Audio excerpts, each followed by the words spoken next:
Hello, everybody. It is Monday, March 2nd, and welcome back to the Nick Watkins Show. I'm Nick Watkins.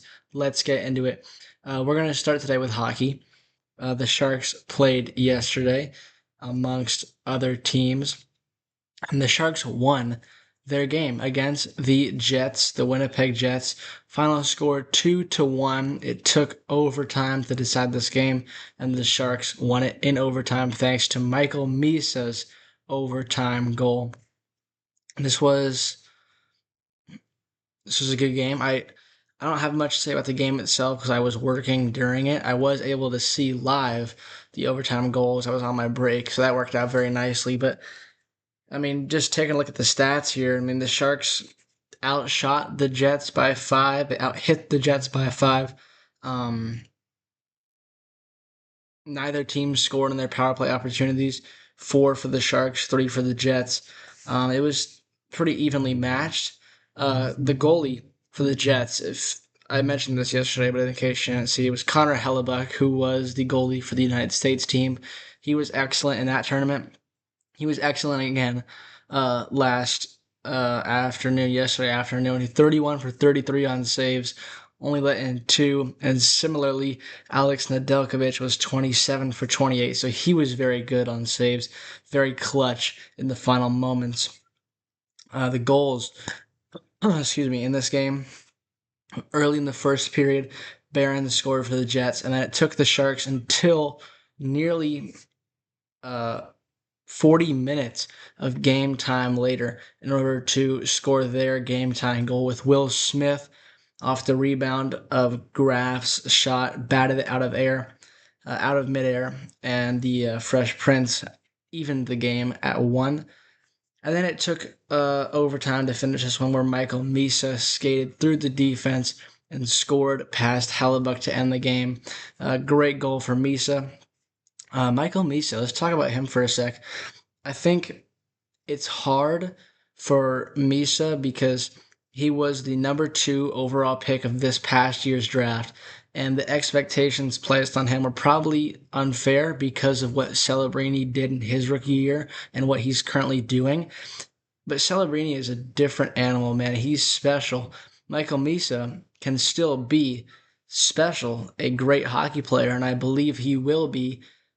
It's just being drafted the year after Macklin Celebrini places some unrealistic expectations on this young kid. He is only 18 years old, but now he's 19. His birthday was this past month.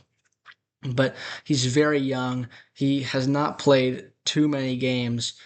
He was in the World Juniors tournament for Canada.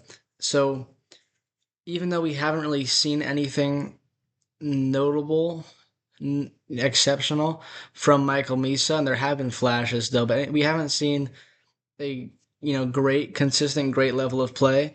That's because he's just so young. He's only 19. This is his first year. He hasn't even played in half the games the Sharks have had, and their flashes are there. The talent is definitely there. It's just going to take a while for him to, showcase that. And I guess it's kind of the same thing for William Eklund, who's in year 3. He was the number 2 overall pick from 3 years ago, and we haven't. It's unrealistic to place these insane expectations on our young players because Macklin Celebrini is so good. And Macklin is just a different animal. He raises the bar for those guys, and that's a good thing.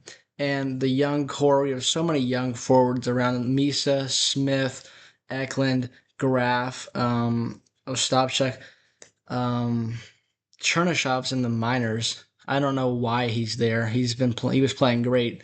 Um, we have a ton of good young players, and in Michael Misa's case, I do believe that the talent is there, and he will be a great player for us. It might just take a while because he needs to develop. He is a young player, but in due time, he will be one of the best players for us. Maybe even one of the best in the league. He has that kind of potential. But the more important part about this game, this win for the Sharks, the most important part about this win is the insane amount of ground we gained on the playoff teams, and we overtook a lot of the teams standing in our way, in the way of that final playoff spot. So with this win, this overtime win over the Jets, the Sharks gained 2 points, and went from 60 to 62. Now, the Sharks won 2 games this weekend. Both games on Saturday and Sunday ended up in wins in the favor of the San Jose Sharks. And what that means is the Sharks went from 11th on the start of Saturday, and here we are on Monday. They are now in 9th. So they leapfrogged the Predators, the Kings, and they are closing in on the Kraken, who I believe they won. They won on Saturday, so they'll play today. So if you look at the teams that played yesterday, let's see. The Ducks won, but the Mammoth and the Golden Knights lost. But the Sharks, with this win, they gained a ton of ground on the teams ahead of them in the West. And as you can see with the points, they leapfrogged the Kings and the Predators, moving in the 9th place, 3 back of the Kraken, who played today. So there's a real chance here for the Sharks to gain some more points. This was an important win, an important weekend for the Sharks, because with their 2 wins, they gained 4 points, which is more than any of the other teams standing in their way and in those final playoff spots. So this was an important win for the points for the Sharks, because with these 4, they move up 2 spots and are closing in on the Kraken. The Kraken played today. They play the Hurricanes. And the Kings played today. They played the Avalanche. So the 2 teams in 3 and I believe 10 play the best team in the East and the best team in the West.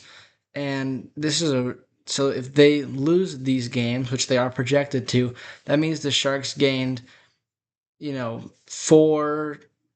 It's like 2 to 6 points on every single team that's in one of the wild card spots in the West. That's a great, great, great thing. The Sharks have won 2 in a row, and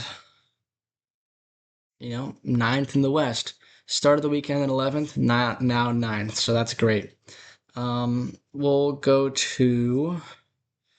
a look at some basketball scores quickly. What are the big ones? The Clippers beat the Pelicans, so they move up in the West. The Pistons beat the Magic. The Celtics beat the 76ers. The Knicks snapped the Spurs 8-game win streak with a win, pretty convincing win in Madison Square Garden. And the Wolves beat the Nuggets 117 to 108. The Lakers won as well. So taking a look at the standings in the West, where the Warriors are, where they shape up. They played tonight. They play the Clippers, right? The Clippers. And they are 2.5 games up on the Clippers and 3 games back of the Suns. What the Warriors have shown over the past couple of weeks is not encouraging, and I really just don't want to talk about the Warriors. If we're being completely honest, it's just not fun to talk about because we're not going to do anything. And even though we will have a chance to make the playoffs in the play-in game, there's a big gap from us to the Suns and then up. Yeah, I just really don't want to talk about it. Steph Curry's not going to be playing. This is important. He's going to be reevaluated in another 10 days. So they reevaluated him and his knee injury, and they decided we gotta wait again. We had to let it heal. So this season is basically over. You don't want to say that, but watching the Warriors is not fun, especially without Steph Curry. But it's just not entertaining to watch. It's not uplifting.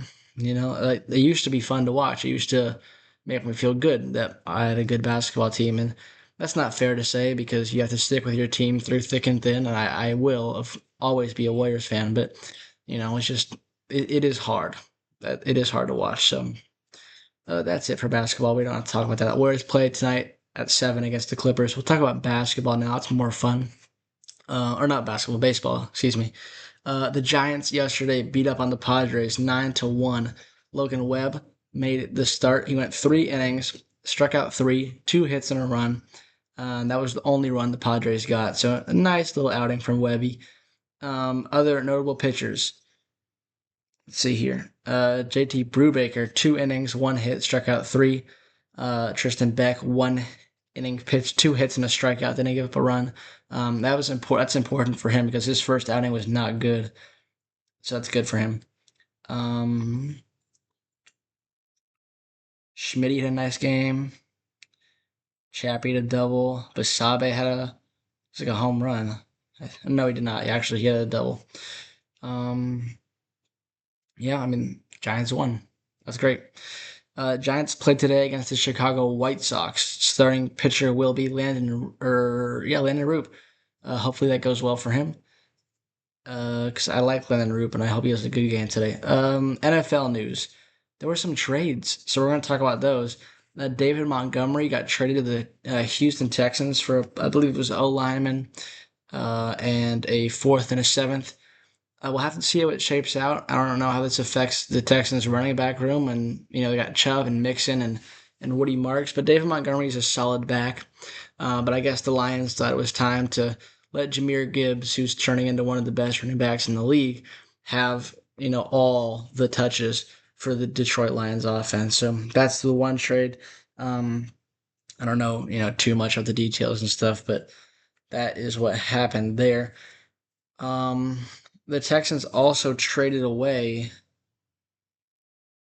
Where'd it go? Here. Traded away one of the linemen. I'd really appreciate it if ESPN would show that story. They traded away one of the linemen. I think it was Howard, but I'm not really sure. They traded him to the Browns, and then the Browns immediately extended him. So that's interesting.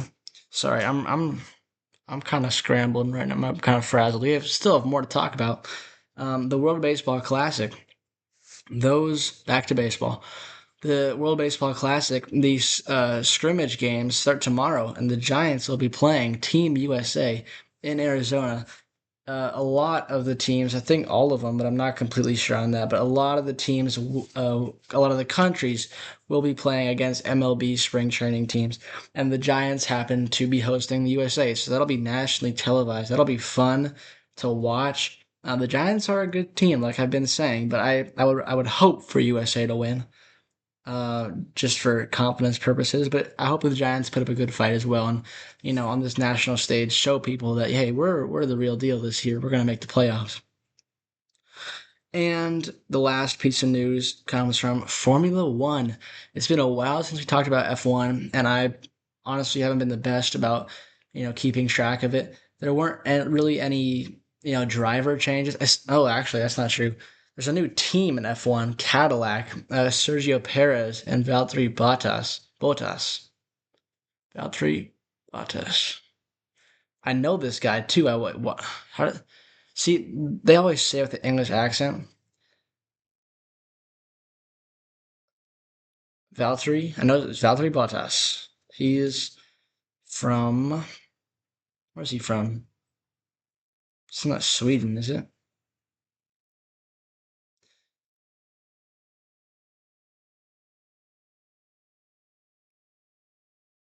It's Finland. That's right. That's right. Yeah, whatever.